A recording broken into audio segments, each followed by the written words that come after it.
नमस्कार मित्रांनो, आज आपण रळगाव इथे HBL बारूद फॅक्टरीमध्ये जे दुर्घटना झाली त्याबद्दल आज शोकांतिक श्रद्धांजलीचा कार्यक्रम आपण आयोजित केला होता। हा कार्यक्रम चांगला यशस्वी झालेला आहे। दुरून दुरून पीडित महिलांचे नातेवाईक व गावातले सर्व लोक या कार्यक्रमाला उपस्थित होते।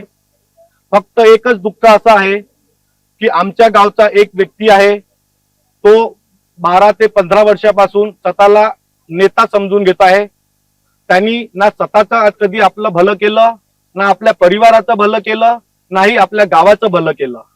एखादा आपल्याच गावचा छोटासा व्यक्ती पुढे जात आहे, तो मोठा होत आहे, याच धाकानी आज आमच्या खासदार साहेब असो की आमचे नेते सुनील केदार साहेबकडे असो, तो दिवसभर रडत राहिला आणि त्यांना या कार्यक्रमामध्ये येऊ नका अशी विनंती करत बसला। माझं एवढंच म्हणणं आहे की हा कार्यक्रम काही माझा एकट्याचा नव्हता। हा कार्यक्रम काटोल तालुक्यामधले, काटोल विधानसभातल्या सर्व लोकांचा कार्यक्रम होता आणि हा माझा एकट्याचा कार्यक्रम नव्हता।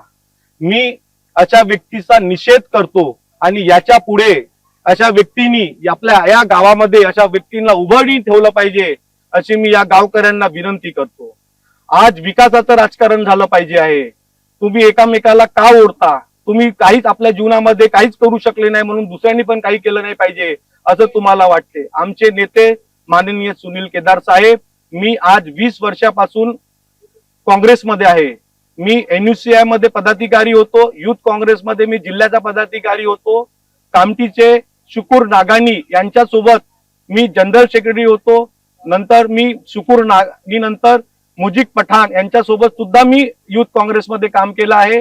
नंतर आमच्या काँग्रेस पक्षाने एक इलेक्शन ठेवलं होतं युथ काँग्रेसचं, त्याच्यामध्ये मी निवडून आलो आणि त्याच्यामध्ये नागपूर जिल्ह्याचा मी महासचिव म्हणून निवडून आलो।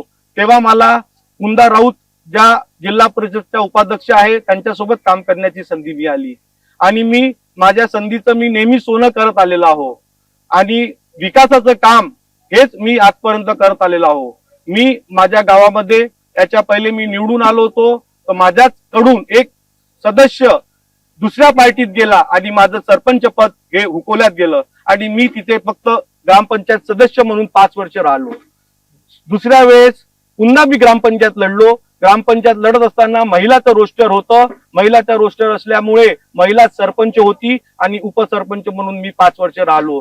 दादा, तुम्हाला सगळ्यांना माहित आहे की उपसरपंचाच्या हातात काहीच नसते, नुसतं उपसरपंच ह्या नुसतं एक संविधानातही दिलेला एक नुसतं नाममात्र एक आहे। त्याच्या हातात गावाचा विकास करणे किंवा निधी आणणे किंवा निधीमध्ये काम करून घेण्याचा कोणताही असा त्याच्यामध्ये त्याच्या हातात कलम नसते। तो पूर्ण अधिकार सरपंचाला असते आणि सरपंच पण ती माझी भगिनी ताई होती, त्यांना पण मी 5 वर्ष पूर्ण फ्रीडम दिलं आणि 5 वर्ष त्यांनी चांगलं काम करून राळगाव मध्ये काम केलं। मी कधीही कोणाचं नुकसान करण्याचं काम आजपर्यंत केलं नाही। विकासाचं काम होत असेल तरच काम केलं, नाही तर मी कोणाचंही नुकसान करण्याचं काम केलं नाही। मी 10 वर्ष ग्रामपंचायत मध्ये होतो। एक तरी व्यक्तीने सांगावं की या ग्रामपंचायतच्या ठेकेदारीचं काम मी केलं असेल किंवा माझ्या कोणत्या नातेवाईकांनी हे काम केलं असेल। मी माझ्या पैशांनी आणि माझ्या इच्छेनी आणि माझ्या शोकनी मी सगळ्यांची सेवा आज 20 वर्षापासून करत आहे आणि काँग्रेस पक्षाचा मी निष्ठावान कार्यकर्ता असून सुद्धा या 2 चिल्लूस माणसाचं ऐकून आमच्या नेते खासदार साहेब व सुनील केदार साहेब आज एवढ्या चांगल्या कार्यक्रमाला आले नाही, याचं मला दुःख आहे। व तुम्ही याच्यासारख्या त्यांच्या मागे कोणीही नाही आहे, अशा माणसाच्या तुम्ही मागे उभे राहाल तर मला असं वाटते की जिल्ह्यामध्ये पण काँग्रेस संपल्याशिवाय राहणार नाही। म्हणून मी काँग्रेसचे नेते आमचे खासदार तसेच सुनील केदार साहेबांना आम्ही विनंती करतो की जो माणूस काम करणारा आहे, ज्याच्या मागे जनता आहे व तो काम करू शकतो, तुम्ही अशा माणसाला निवडा आणि त्यांनाच समोर नेण्याची कृपा करा विनंती करतो अशी मी बोलून आपले 2 शब्द संपवतो। धन्यवाद।